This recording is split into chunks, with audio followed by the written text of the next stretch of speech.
Hello everyone, I'm Simon Boxall in for Donna Bush. Thanks for joining us for your Cayman Islands Government Television news brief on this Tuesday evening.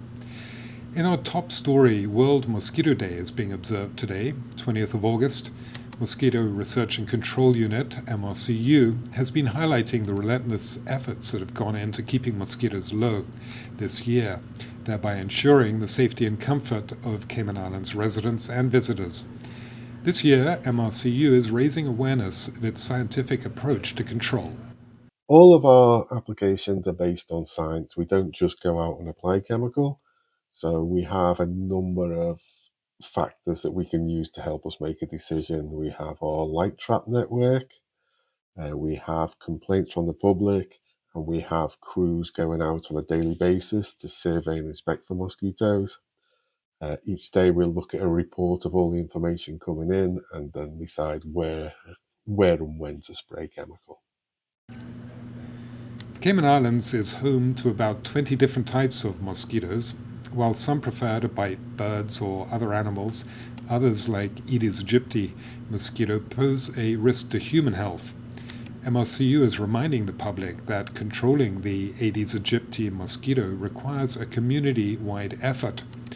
Residents are urged to inspect their property weekly for any containers that can hold water, no matter how small. Also, you can report any mosquito problems in your area by emailing MRCU at mrcu@gov.ky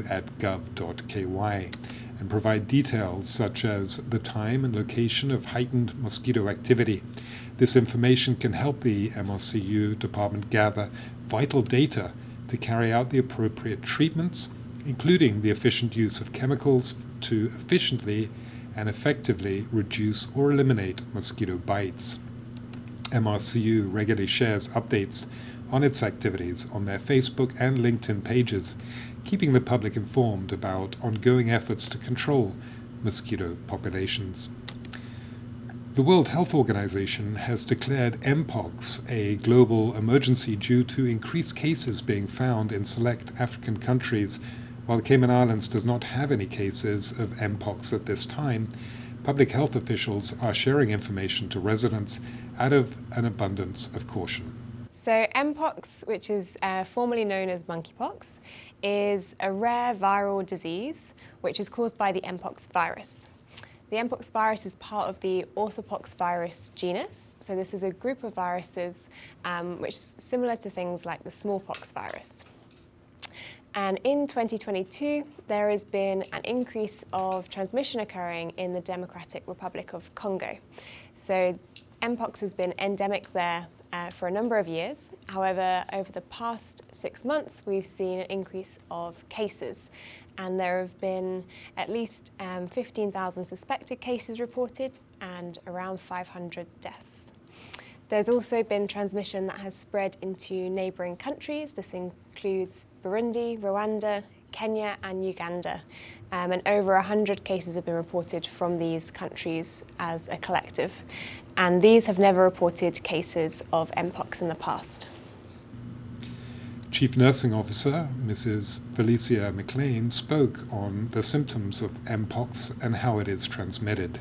So yeah, the symptoms of Mpox are kind of very similar to a lot of viruses. It starts with a fever, generally malaise, you can have a headache, you can have muscle aches, body aches, that kind of stuff. And then as it progresses, people tend to have some kind of lesions or scabs on their body. So it'll start with a lesion first, then the lesion will change and it'll be like fluid filled, and then eventually it'll crust over. So actually really similar to what chickenpox would look like, except it starts normally on your face and then maybe going to your hands, your feet, your soils. It can even go to the genital areas. Symptoms can actually, well, the incubation period can go for 21 days. Like you could be carrying it before you actually see any type of symptoms. It can last for a while. And then during that time, symptoms can last anywhere from 2 to 4 weeks, but that's because of the whole process. So when the rash starts, it'll take some time before it crustes over, and similarly, so you're not kind of clear until all scabs are gone.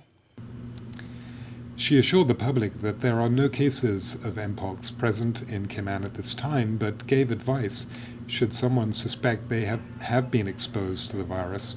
So if someone has recently traveled or been in contact with someone who's traveled to one of those countries that my colleague mentioned, they should call the hospital. So we will be giving you a couple of numbers in the coming days as to where to call if you are within each district. But the idea is that we don't want you to rush to the hospital and sit in a waiting room where you could potentially spread it more. So the idea is if you are just feeling unwell but recently traveled, see some spots, call one of those numbers that will be listed shortly, and then they will instruct you to come in and isolate in a room and test you if necessary, if you meet the criteria, and then go from there. However, I still must stress, if someone is terribly ill, just go to the hospital, call 911, go to the hospital. But if you are just feeling unwell, like that headache, that general malaise, that fever, the stuff that we talked about already, if you're feeling like that and you think that you might have been in contact with or traveled recently, please call one of the numbers that'll be listed soon, and then they will direct you to an isolation room.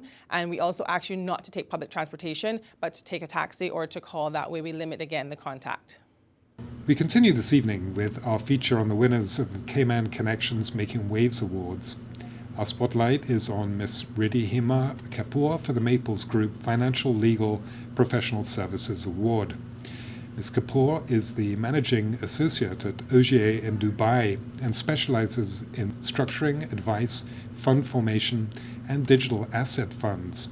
We invite you to join us immediately after today's news brief to watch her highlight video. Now for a look at our local weather. Tonight, the forecast calls for partly cloudy skies with a 20% chance of showers. Temperatures will fall to the low 80s. Winds will be east to southeast at 5 to 10 knots. Seas will be slight with wave heights of 1 to 3 feet. Tomorrow's outlook is for partly cloudy skies with a 20% chance of showers and possible thunder. Temperatures will rise to the low 90s with a heat index of near 109 degrees Fahrenheit. Winds will be east to northeast at 5 to 10 knots. Seas will be slight with wave heights of 1 to 3 feet. We encourage you to check out the best source for local weather coverage, and that's the Cayman Islands National Weather Service's website and their Facebook page. And if you're watching us on our CIG YouTube channel, remember to like, share, and subscribe for the most accurate local government news. Coming up immediately following this news brief, we invite you to get to know more about Making Waves award winner Ridhiima Kapoor. I'm Simon Boxall in Verdona Bush. Have a great night, everyone.